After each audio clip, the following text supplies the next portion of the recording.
Hi guys! Hi.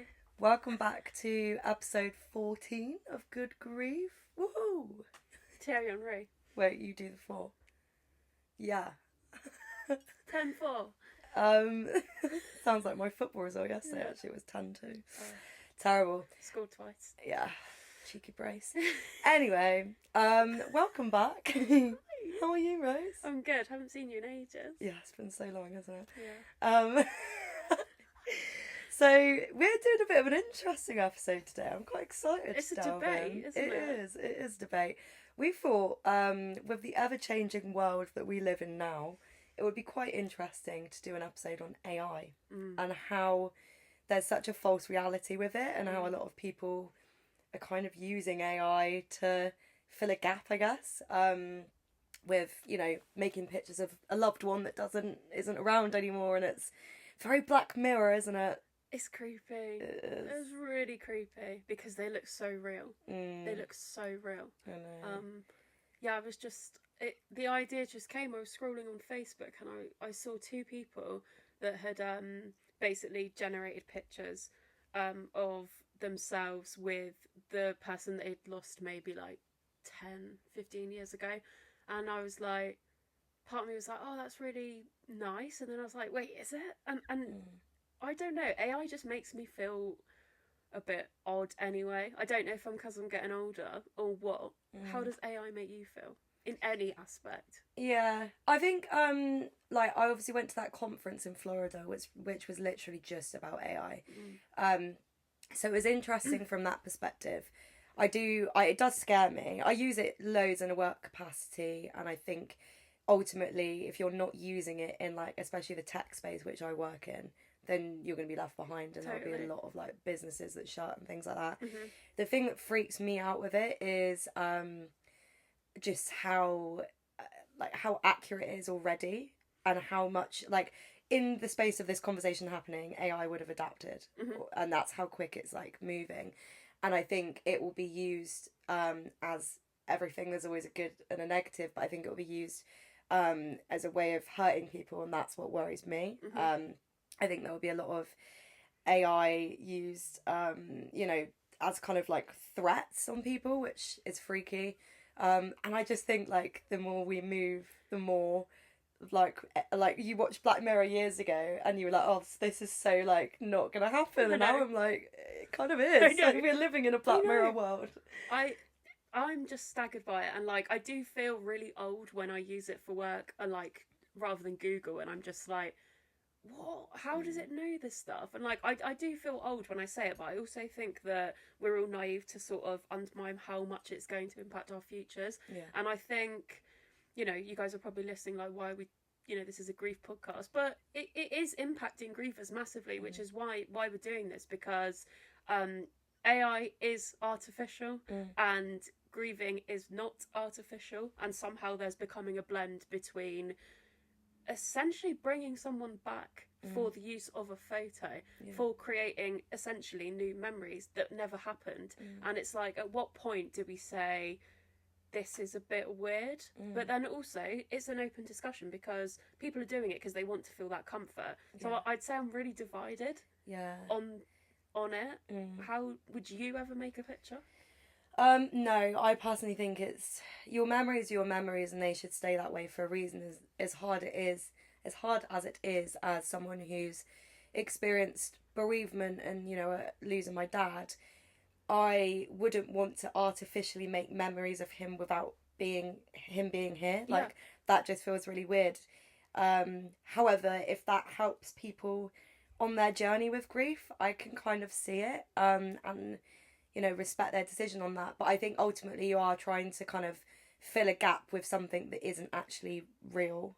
I also have heard a lot of people using AI to generate voices, and I wonder whether we'll get to a place where people who've lost someone could play AI videos, and then it picks up on the tone and the language use and things like that to then generate conversation them to have a conversation with someone who's not here anymore. It's not even something unrealistic. Like, we are literally heading towards, we're really at the primary basis of essentially bringing someone back. Yeah. Like, as you said, with the voice thing, which is crazy. It's just, I think the problem we're having, like, as obviously, again, we're only speaking for ourselves, we're only speaking from our opinion, and we would love to hear, and we've got some questions in from people, what you guys think as grievers about AI and how it's helping support people with grieving. I think the problem is it's a very much sort of quick fix matter, where you're like, I don't have enough pictures of this person. I wonder what, and the curiosity takes you naturally. I mean, I can't say I would never act on it personally, but you can't help but imagine what a sort of myself now would look like with my dad who passed away 6 years ago. Like, not sure how that makes me feel. I think the problem is that what starts as a quick fix will end as something that we then replace reality, and as you said, the memories, because at what point do you stop? You've created a picture of something yourself now with the person that has passed, and then what, you do it again in 5 years? Do you do it again when you have a new pet, when you have children, when you move house? When does it stop? Does it stop? And then are you left wanting more? Because that's the problem with grief, you're chasing something that's not there. And I think it's just giving you that false reality, and ultimately it's not letting the big part of, I'm not going to say getting over grief, because no one gets over it, you just learn to live with it, but you need to get to a point in your life where the denial, will always be there. That's a huge stage of the grieving process, but if you don't come to accept what has happened, how can you ever move forward in any shape at all? And it's not about moving on without that person, because obviously it's a pain you'll always carry, but you do need to learn to live without them. And if you're choosing not to accept the fact that they're not here anymore, then how do you do that? It what was like an endless topic to talk about, isn't it? Because I think the problem is as well, people aren't going to not do it. It's there. It's a new feature. It's a new part of our lives. Like, a feature's a weird way to put it, but I mean, like, there's no end point with this. And with grief, it almost, as you said, it's like, it just changes what reality is. And I do wonder, how is it going to impact the grieving process, say in, I don't know, 30, 40 years? Because in my opinion, surely if you have a feeling that you can sort of bring someone back in sense of what's in your phone, which is a lot of people's lives nowadays. I mean, my screen time's ridiculous. I don't know about you. Like, it's, we live in our phones. So if we've got something in our phones, what really do we need around us? Are we going to start replacing human interaction, human relationships, making memories with what we can now generate on our phone, which is sort of bringing back people that are gone? It's kind of zombie apocalypse vibes. It is. To get like Halloween topic in there, but it's just like so unnatural and just kind of really sad, I think, because it's really sad. you're just like, you're chasing something that doesn't exist. And I just think I think it will cause more hindrance than it, like, or harm than it does help, because I think ultimately those people who are choosing to create those images are clearly yearning for something, and I get it completely. We all do that, especially, when you have experienced bereavement and something as large as loss and something as painful as loss. But you just kind of have to come to terms with it, as hard as that is. The yearning will always be there, but you've kind of got to fill it with other things. Whatever that looks like, but however it's going to help you on your grieving journey. But I just don't think making images that aren't real is the answer. No, because it's not like I think what's so beautiful about photos now is, like, I look at them and I remember a conversation at the time. I remember what the occasion was, just little bits about that day, and that's part of forming a memory and remembering what happened on that day with the person that is no longer here. And for people that are here, that's the beauty of photos. You look back and you go, oh, what a day that was. But then you look at an AI generated photo of you and the person, say like me and my dad, and you go, oh, that's not real. It's not actually real. But it's like, but it is bringing me something. Well, why is it bringing me something? Why are people so infatuated with something that's not real? But again, as you said, how are we going to overcome this? We aren't. So do we submit? Do we change reality because it's a sign of the change in times? because to me, the grieving process that I've been on, I just can't think of anything worse than then dangling a false reality and a false picture of my dad in front of me, as if to say, this is what it would look like if they were here. Yeah, it's almost like, you know, when someone goes missing, and they have those images over time of what they could look like. Yeah. Like, you're relying as well on AI, because obviously I don't get it, because I personally wouldn't do it, but, you know, say with Vince dying and AI generated an image of us now, like, he'd pretty much look the same as he did when he died, because it was 8 months ago. However, people who've lost people, you know, a long time ago, how also does that AI know what they're going to look like in years to come? Like, well, then it fills your head with false memories of things, or like imagining things that are gonna happen. Yeah. Like, oh, they would have been however old today, and you imagine like spending the day with them for their birthday, or like Father's Day or something. But the picture you've got in your head isn't them. It's not them. So, but then again, like, literally, we've been speaking for 11 minutes, and we keep going back to the same point where we can sympathise and understand why people do it. It's just, I think it's just learning the boundaries with these things. And I think, unfortunately, we're living in a time, I mean, my work's been hugely impacted by AI, and I know, you know, yours has as well. And it's like, I think it's just eat or get eaten, or whatever the saying is. Yeah. What is it? What is the saying? Kill or be killed? Kill. I don't know. But I think they both have the same Eat ring and to killed. it. Yeah. Destroyed. Destroy or be destroyed. Join the pack, guys. Maybe next week we won't do the pod. It'll be AI. Yeah, just two robots. We're not talking. This is AI.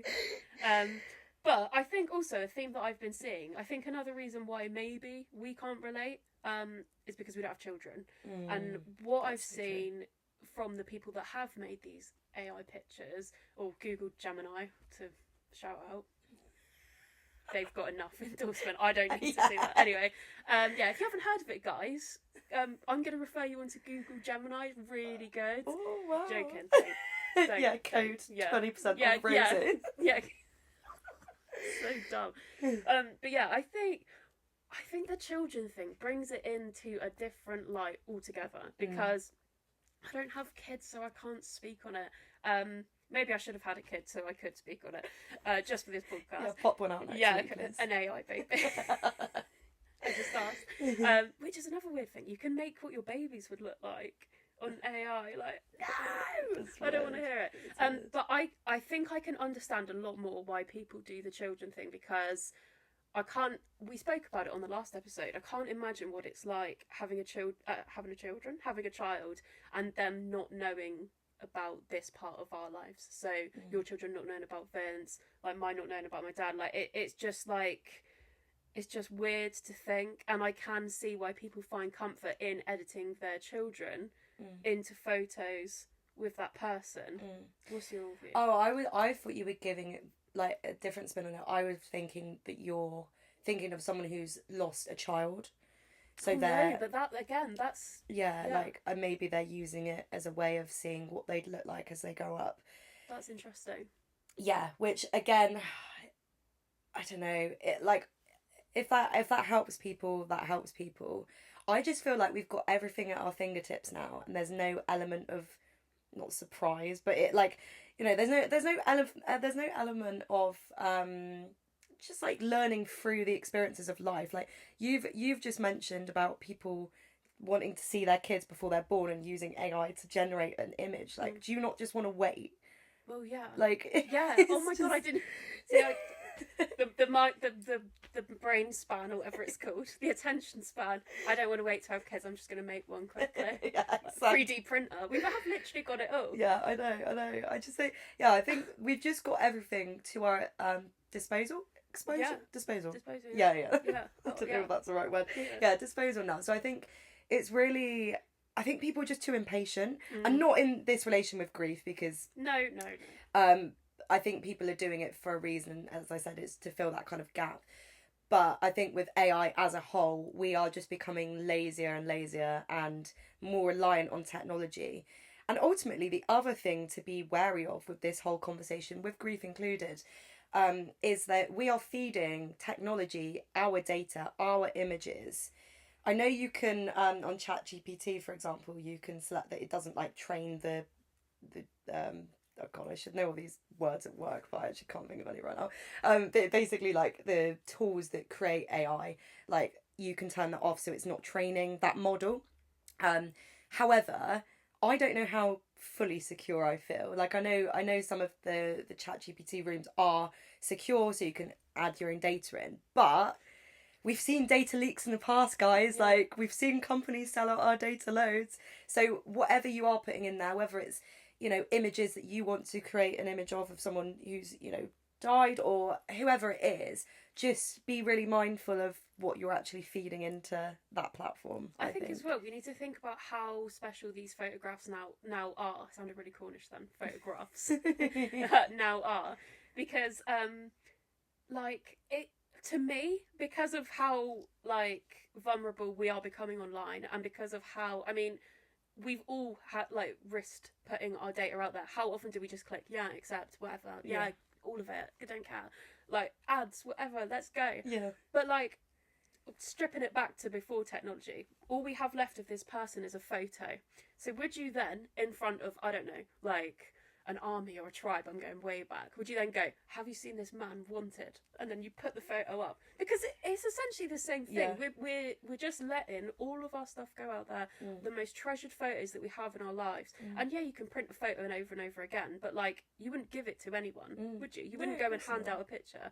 And I mean, as you said, that's kind of essentially what we're doing. Who has all of these pictures of us? It's so scary. And when it comes to grief and bereavement, like, you really do hold those, I don't know, things just mean more, and photos just mean more. And I don't know, just be mindful, I guess. But then we put them everywhere anyway, so it's just like, where do we draw the line? But I know. You do, obviously, but I think with AI it's so new, and it's such a giant, and it's just going to take over so much that you just need to be aware of that. I feel like that leads us in nicely to our Q&A element. I think it does. Because we had quite a few questions on this. We did.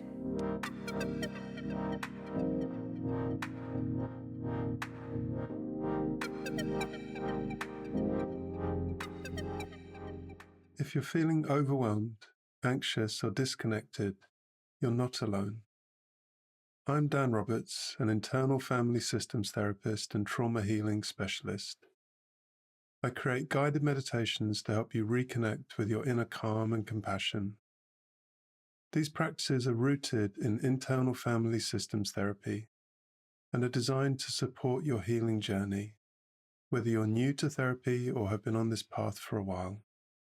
You can find my full collection of meditations at danroberts.com or on Insight Timer.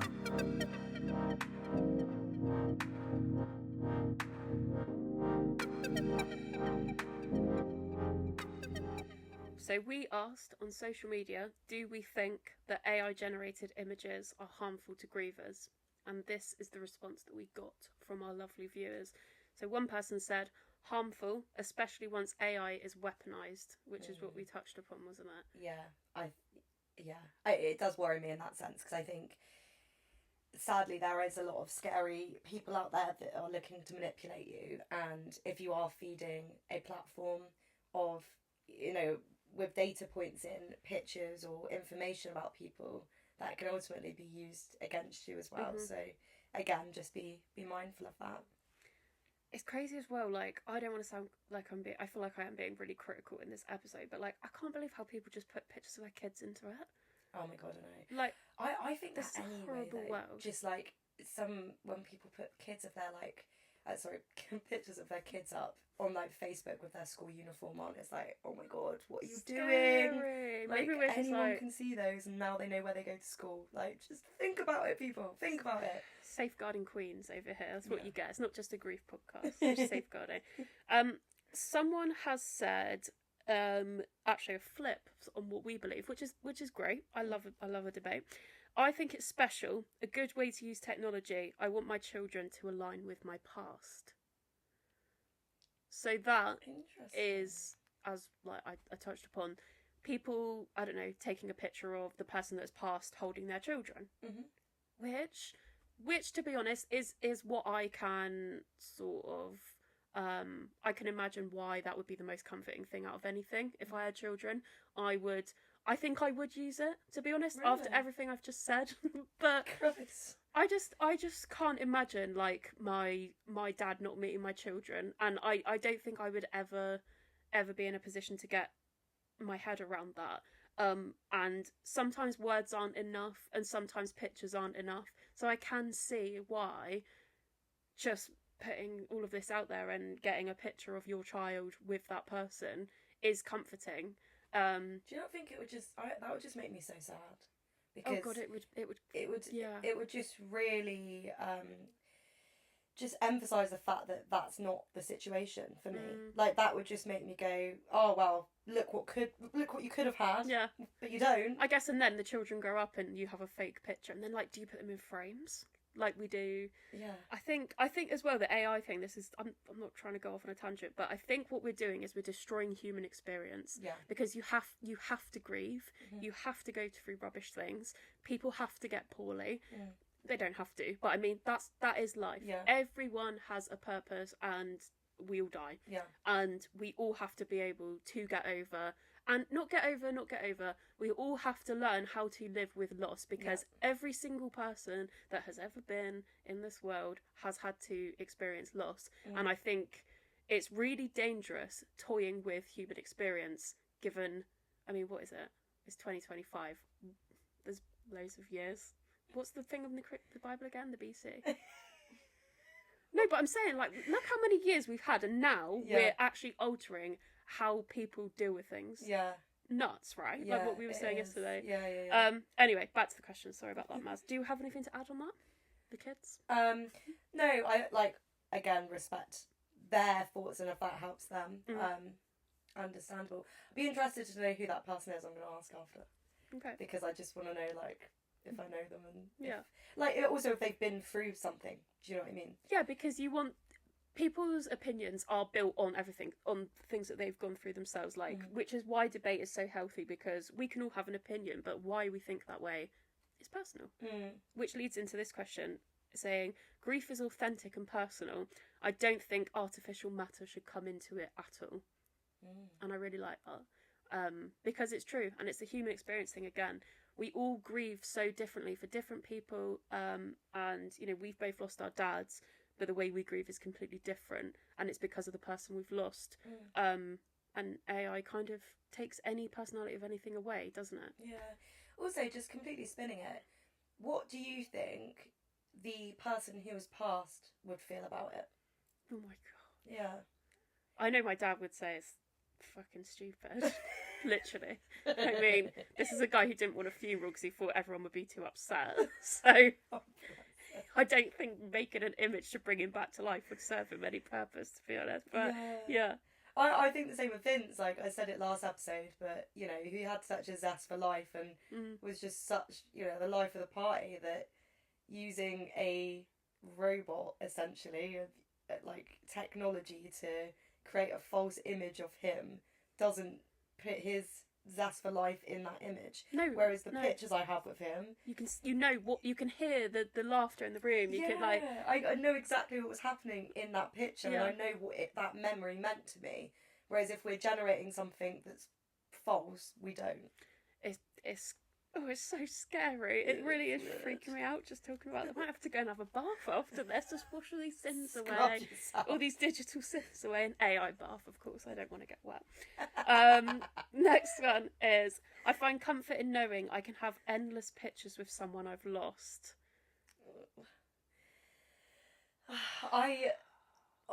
We spoke about this last episode as well, didn't we? And with the permanence of grief, one of the hardest things is knowing you will not have any more of those images, those memories, those cuddles, those, you know, just those moments with that person. I think we encouraged our audience to take as many photos as possible, because one day there won't be any more. And once again, I personally would only want to have the pictures that mean that particular experience to me because of the memories, rather than ones that are false. Well, again, it's altering human experience, because we're now not making our own memories. We're getting something to make them for us. Like, people talk to AI and talk to whatever it's called, Google Gemini, not an ad, and like talk to it, and fair play to them, but we need to make, like, we live once. Don't give it all to a robot. Yeah, the other thing is, one of the big AI general arguments at the moment is how people are are going to become lazy because we are so reliant on being like, oh, help me write an email to sort this out. So we're not using our brain, and people are worried about becoming just so relying on it so much they actually forget who they are and how they write and, you know, their tone of voice and things like that. And it's the same argument for this. Are we going to become so reliant on generating images that we actually forget the memories that happened? Yeah. And, like, imagine forgetting your memories. Memories is the only thing you have. I think it also draws into, like, people being selective. So we've been teenage girls. You take 1,000 selfies and you like one, and then you edit the absolute shit out of it. But then, do we then go, oh, I like this picture more because it's not that it's not me, but I look better in this one because you've gone, make me have eyelash extensions. Yeah. Like, you know, it's about, like, oh God, I don't like this conversation. Why did we pick this topic? Anyway, back to it. For me, it would undo the work I've put in to grieve naturally. It would cause an unwanted image. It would be an unwanted image. Yeah. Yeah, I think that's a big thing. Like, grieving naturally is so important. And I mean, as we've, like, one of the things we've highlighted before as part of this podcast is, like, grief is the hardest thing you'll go through, but it is also the biggest lesson you'll ever experience. You'll learn more about yourself than you ever have before, and you'll learn more about your resilience and the strength you have and how you can get through things you never thought you'd be able to get through. And don't let something that's false and changing the reality hinder that personal growth journey that you've been through, because that is so important. And I think that's the only way you learn to live with grief, is that you go through the motions, you go through the cycle of grief with all the emotions that come with that, and you learn to process and just keep moving forward with it. And if we start throwing robots in there, God knows what will happen. I don't know what's going to come out of that. No, perfectly said. I've got no notes on that. That was quite breathtaking. Finally, and actually we did get another one that said, P.S. I love the topic, so thank you. I don't. No, I'm joking. It's very important, but it's uncomfortable, isn't it? It's really uncomfortable. I love how this is one of the most uncomfortable things we've talked about when we speak about our dads dying. I know. Like, please don't mention it. ChatGPT's at the door.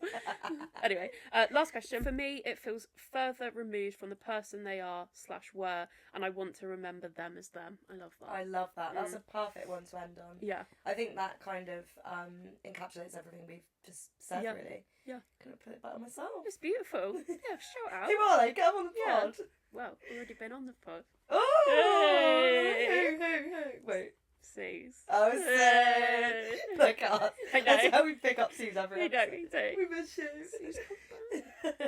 AI Suze. Oh, yeah, I feel like it's such an interesting topic. I could honestly talk about it forever. And I just think it's going to... Like, we're having this conversation right now. I bet in 6 months we'll look back on this and things will have changed dramatically. We'll refresh this conversation. Yeah. And our dads will probably be in the room. AI version. Robot. Yeah. It's like, hello. Anyway. God. That's weird. Yeah. Sorry. But no, I think it's a really important topic to bring up, Rose. Well done on that. Did you ask ChatGPT to come up with... Yeah, I said, give me an idea for my grief podcast tomorrow. Like, and it said, the beautiful impact of AI on your grief journey. And I said, no! Joking, I didn't really say that. And I didn't ask it either. She used her brain. I did. To be honest, like, I don't use it. I use it... You do? No, but the only time I use it is at work. And you mean AI? I thought you meant your brain. Oh, I use my brain a hell of a lot. I was gonna say. See, look, it's AI. Take it over. She thinks that the brain is now AI. No, I use it like to be like, how many times have Arsenal beaten West Ham 3-0? And it blows me away, but I do have to fact check it. I was gonna say we won 3-0 the other day. We didn't. Anyway, I'm going off. hopefully we're here again soon. Hopefully AI hasn't taken over. Oh, on that. Yeah, we the other thing we were going to talk about, listeners, listening. We are busy gals, us three. Jan behind the camera as well. She's giving you a wave you won't be able to see. Weekly episodes have been great, and I feel like it's really helped us start to build this podcast. I think it's helped us just to talk. Yeah. And I love it. Yeah, definitely. However, with full-time working Workers. girlies, it's getting quite a lot for us. And we're worried that we're rushing sometimes to think of content, to edit videos, to do all the other bits that go on behind the scenes. So we have decided that we're going to move forward and do bi-weekly episodes because we think quality over quantity, ultimately. Always. So, yeah. Yeah, we don't have AI to do our jobs for us, so... Yeah, it's just us, three brains here. Yeah. But yeah, I think it will be good. Hopefully, because how quick do the week go? How quick do the weeks go? God, I can't even talk. Right now. Yeah, it's crazy. So I feel like hopefully it will build a bit more excitement as well if we're not like boshing them out every week. No, and I think it's also nice to be able to clip some of the stuff we do because like you've said some belters in this and I want to listen to them again. So it'd be nice, you know, the brain span. Oh, don't matter. I'm just waffling. But no, I think bi-weekly episodes, give it a go, see what you guys think, and obviously any feedback, please do let us know because we do it for us more than anything. Yeah. Sorry guys, but we do. And obviously we like to know what you guys think as well because to us it's perfect. And we will change that board at Kitty Boards. You'll need to love Kitty change Boards. that. Love Kitty Boards. Yeah, because otherwise that'll bug the hell out of me. But yeah, that's the plan moving forward. Yeah. I hope you have a great week, everyone. Thank you. Thank you for listening again.